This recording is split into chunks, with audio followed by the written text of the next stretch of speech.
I remember, like, our first free write, we all wrote for, like, 5 minutes, then we went around and shared, and I just didn't want to share because I just didn't really know what I was writing, and when I read it back, I didn't like it at all.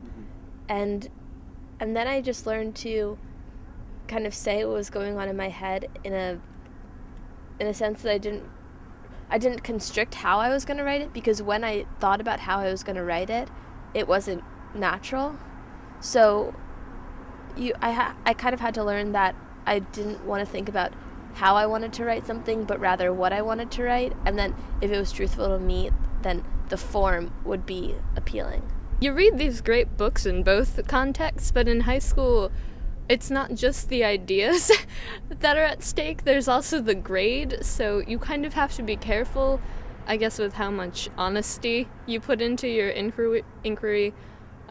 You can't really say, I don't know. You have to have some kind of conclusion. It's difficult to leave things open, but with L&T, because it was more open, you really...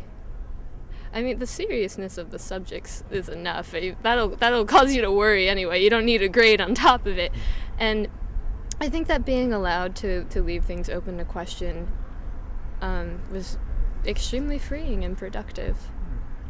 I really cared about the essay, not in a sense of getting a good grade, but in the sense of learning a lot more about how to articulate, like, what was going on in my mind. There's this very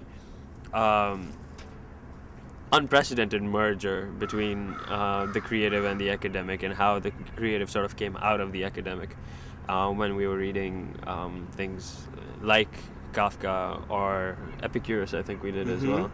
And the sort of skits that it resulted in, the sort of plays, the sort of writing samples that we had to do, even the academic essay that we were supposed to write at the end. I think it was still creative. Yeah, exactly. And this idea that we were supposed to have it as a pet project as opposed to an assignment. I think that shift of thinking towards our work was was the biggest change from my high school to college. And it's just cool because you can write in any style you want, and you can just go nuts with it. And so I tend to use weird similes to express myself, and I did that in my essay. My teacher was like, wow, that's interesting and a cool, interesting method. Let's work on it. Rather than, no, let's not do that. Every, week or so, we had to put together, a combination of all the work we had, just for my professor.